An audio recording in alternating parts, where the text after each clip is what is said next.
Hey everyone, in this video I'm going to be showing you some of the changes we've made to the Koji platform over the past week and a half. Lots of nice little quality of life improvements, lots of cool stuff with VCCs, some cool stuff with deploying applications, and a lot of cool things for the future. So let's dive right into it. Let's start with the image VCC, which got a bit of a facelift. Now when I paste a URL, I get the magic background remover, which uses TensorFlow and DeepLab to segment the image and then remove the background programmatically. It works really well with faces and objects and things where there's, a clearly defined foreground and background.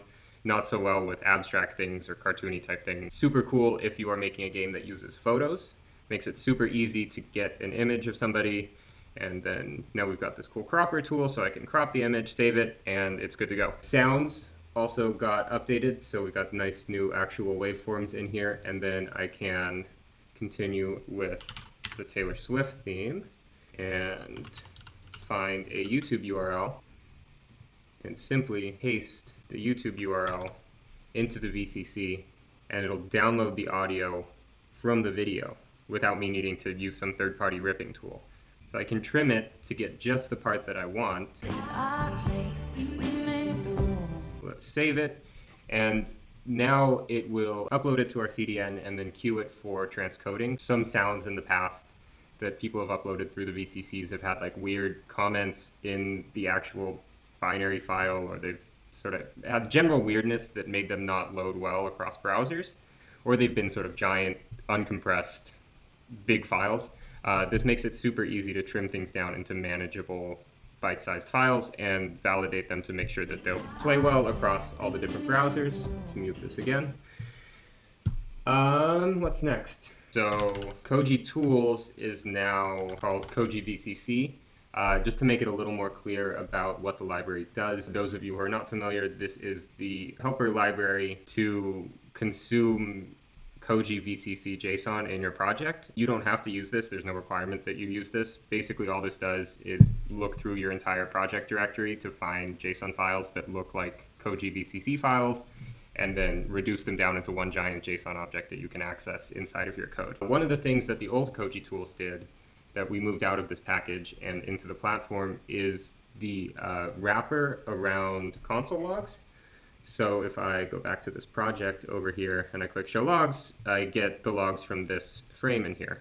Previously, you had to import Koji tools and call koji.pageload in basically every entry point of your app in order to be able to get these logs to stream back. Now that's done automatically. This is sort of similar to how we do plugins on deployed apps. So you can see in the source that Koji actually injects the code required when you're in development mode. This code doesn't appear in your production bundle, and it won't appear if you're working locally or anything like that. It's only when your project is being served from one of these Koji staging links. Sort of similar to that is, let's open the develop JSON file.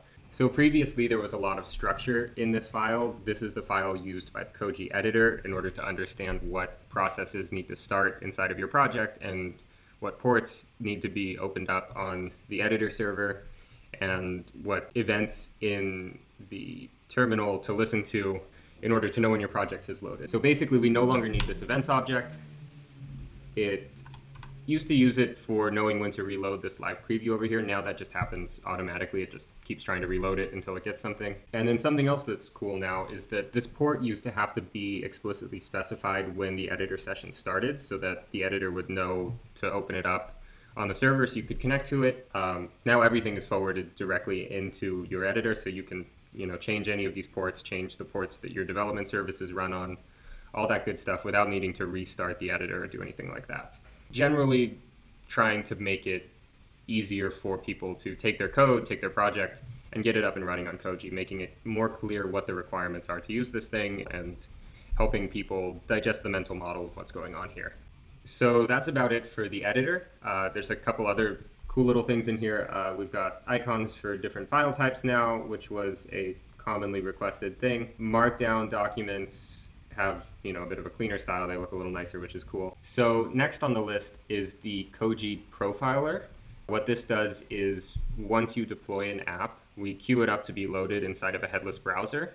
that then tries to understand a little bit about it, including its memory footprint, trying to understand what language the interface is in, things like that. Some of the things it detects, the fully loaded bundle size, how long it takes for the app's content to load, what the memory footprint is, how many external requests there are, what libraries are used inside of it, what VCCs are available in the source project. And then after that, it takes a screenshot of what it sees and then runs it through a couple classifiers to try and determine the language of the interface and whether or not there's adult content in the app, so we can figure out how to list it appropriately on with Koji. We're doing a lot of cool stuff with different device targets, including KaiOS, which if you watched my longer video from last week, I go into a little more detail.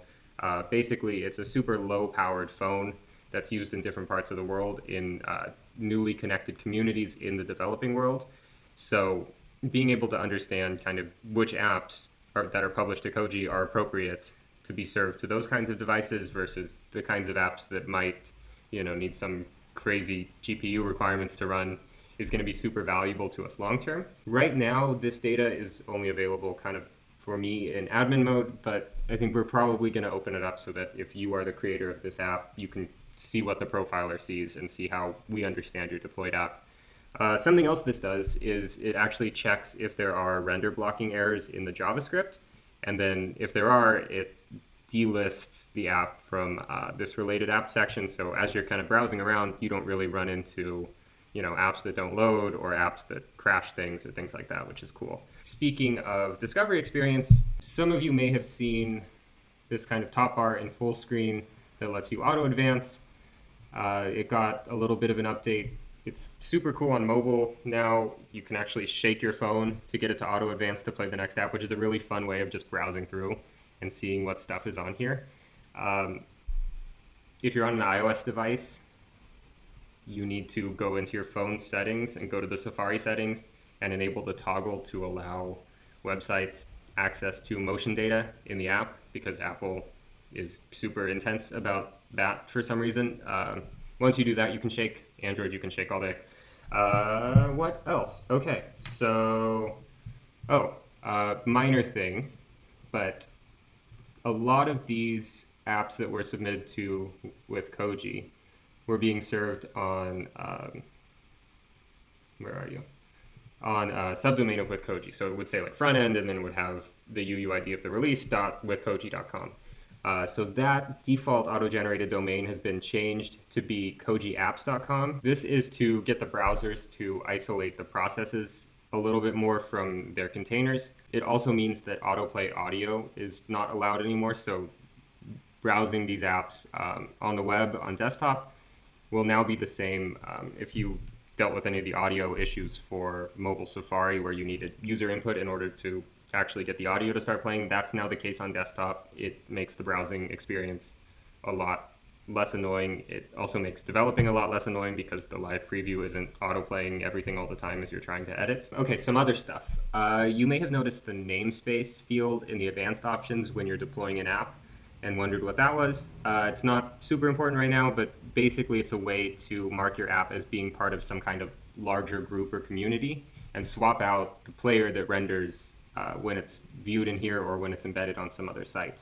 So for example, this app that I published is namespaced into Dieter Plays, which is one of the Roblox YouTubers who has been super into Koji.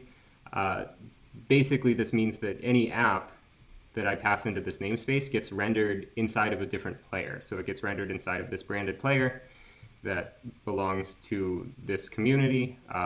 And this player is actually just a Koji app. So it's basically just a Koji app with a transparent background that takes a URL in and renders another Koji app inside of it. This is super cool for some of these people that are trying to run contests using Koji or getting some of their fans or their communities to create games for them. It also means that when I embed this thing onto Reddit or Snapchat or Instagram or one of the many places where we embed, what's actually being embedded is this custom player. So I get all this good stuff inside of my Reddit post. I'll have some more info on that soon. Right now it's just kind of a cool work in progress thing that we're playing with. We are finally making a long overdue effort to clean up documentation. Thank you to those of you who have been submitting pull requests on GitHub. It's been awesome to have the community be contributing to this thing.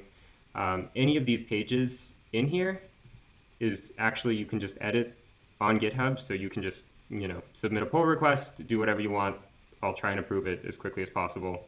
If anything is bugging you, like remixing apps coming soon, what does that mean? If you want to fill that in or feel inspired to share some of your knowledge with newbies in the community, feel free to submit a pull request on GitHub. That would be super cool. Roadmap-y type things where we're going in the next week or so. I'm going to try and do these videos, I think, every week, just to kind of keep a running playlist of changelog to the platform until we start to get a more formal changelog type thing in place. Localization is one of my biggest priorities right now, specifically localizing the interface to Chinese and French. Chinese for China and French mainly for Francophone countries in Africa, where we're working with KaiOS, the tiny feature phone, to spin up apps and remixing and a new type of developer ecosystem for these newly connected communities in the developing world. So look forward to that. That's about it. A bunch of tiny little things getting fixed all the time. As always, if you run into any bugs or issues, feel free to post on Discord or message me on Discord. Happy to try and help you resolve them. And yeah, see you in the next video. Thanks.